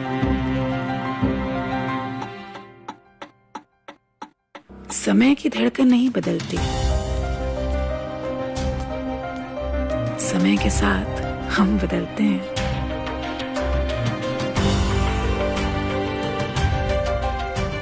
क्योंकि जब अपने संस्कारों के लिए सम्मान हो तो दुनिया झुकती है। जी न्यूज, परंपरा संस्कारों की। सत्ता के लालच में जब नेता सच पर सवाल उठाने लगे, काले को सफेद बताकर हकीकत देश से छिपाने लगे, तब जरूरी है सच के साथ हर खबर को देश हित में देश के सामने रखना। देश हित सिर्फ जी न्यूज पर। हर रोज नई सुबह की नई शुरुआत, देश दुनिया की ताजा तरीन खबरों के साथ, राजनीति की सरगर्मियां, बिजनेस वर्ल्ड की कामयाबियां, खेल की दुनिया की जीत हार, ताजा खबरों का पूरा संसार। मॉर्निंग जी रोज सुबह 8 बजे सिर्फ जी न्यूज पर। ये मेरा देश है, ये मेरे लोग हैं, ये हमारी लड़ाई है, ये हमारी जिम्मेदारी है। इसे ऐसे कैसे छोड़ दूं? क्योंकि जब आप मुस्कुराते हैं तो मैं मुस्कुराता हूं, जब आपका दिन अच्छा गुजरता है तो मैं भी सुकून से सोता हूं।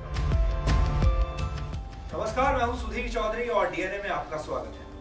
ये मेरा देश है, ये मेरे लोग हैं।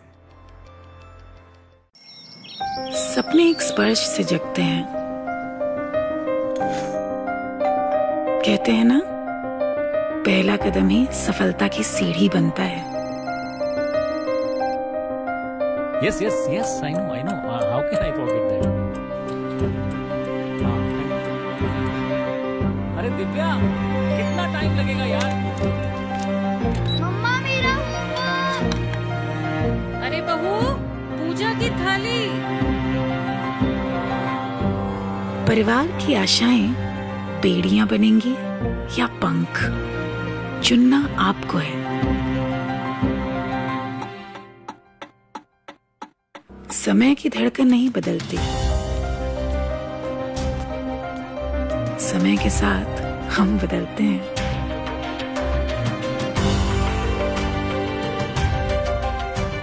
क्योंकि जब अपने संस्कारों के लिए सम्मान हो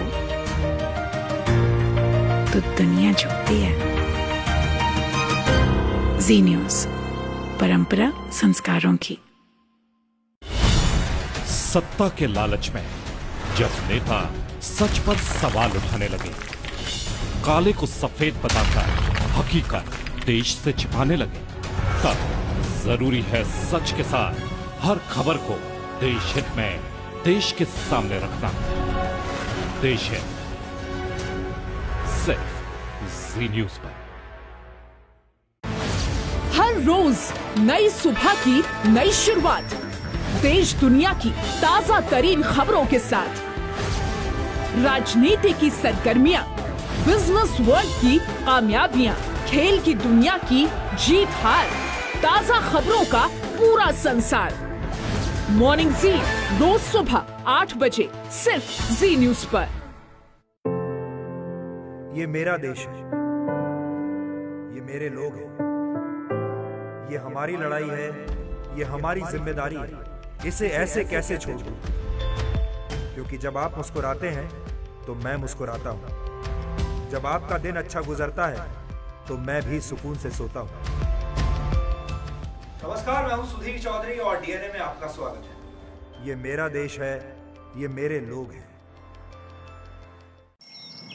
सपने एक स्पर्श से जगते हैं।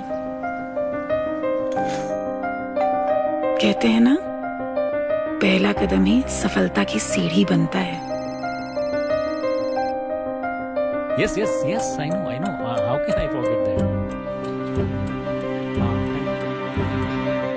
अरे दिव्या, कितना टाइम लगेगा यार? मम्मा मेरा होमवर्क। अरे बहू, पूजा की थाली। परिवार की आशाएं बेड़ियां बनेंगी या पंख, चुनना आपको है।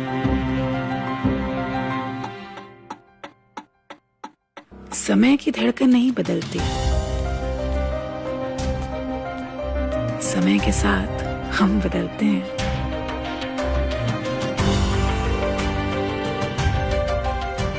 क्योंकि जब अपने संस्कारों के लिए सम्मान हो तो दुनिया झुकती है। जी न्यूज, परंपरा संस्कारों की।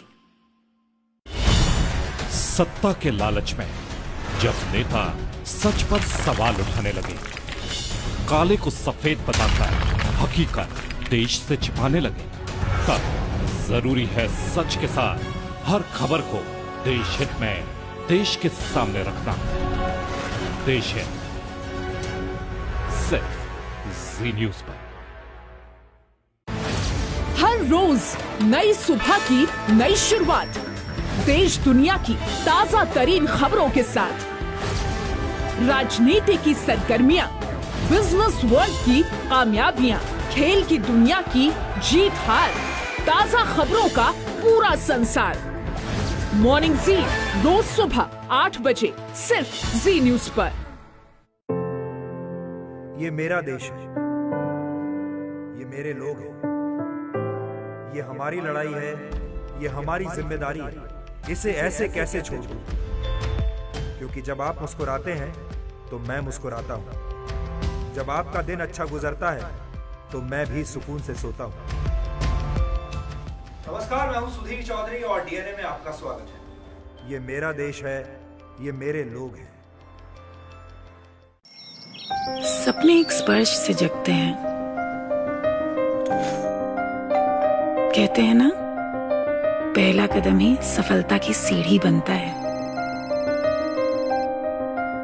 Yes, yes, yes. I know, I know. How can I forget that? अरे दिव्या, कितना टाइम लगेगा यार?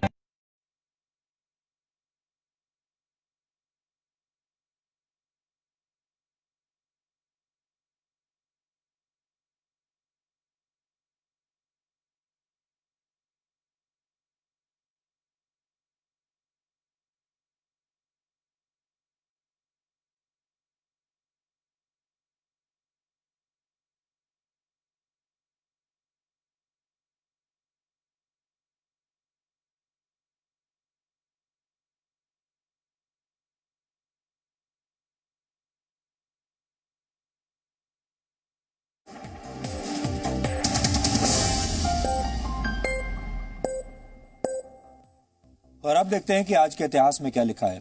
वर्ष 1963 में आज ही के दिन सिविल राइट्स के महान अमेरिकी नेता मार्टिन लूथर किंग जूनियर ने आई हैव अ ड्रीम नाम का एक मशहूर भाषण दिया था।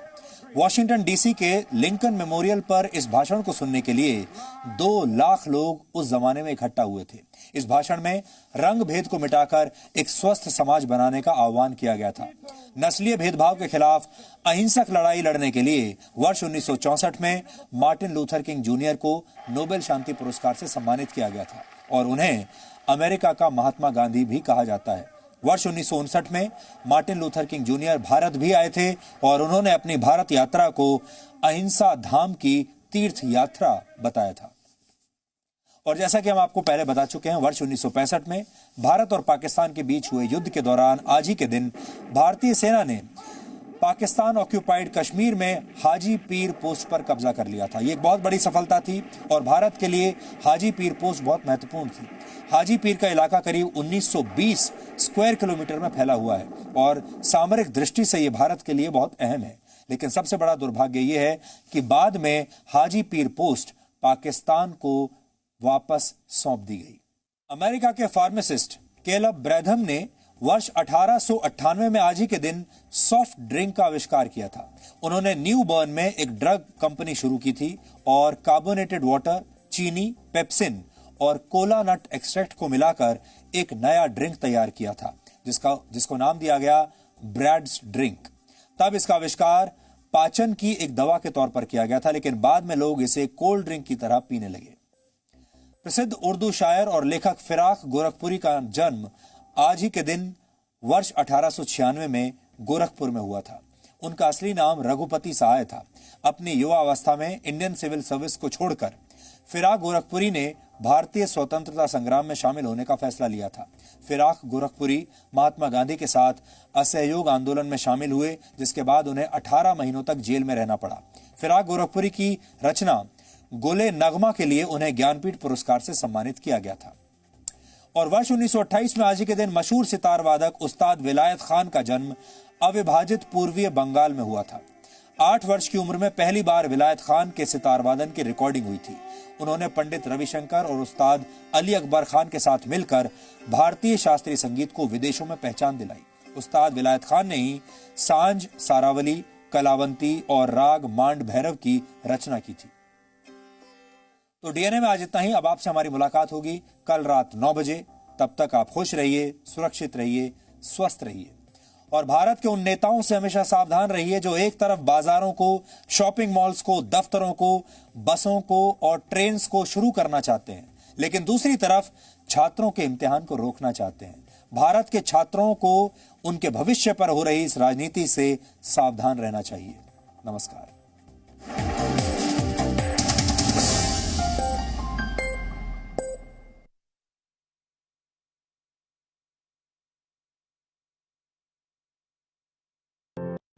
ये मेरा देश है, ये मेरे लोग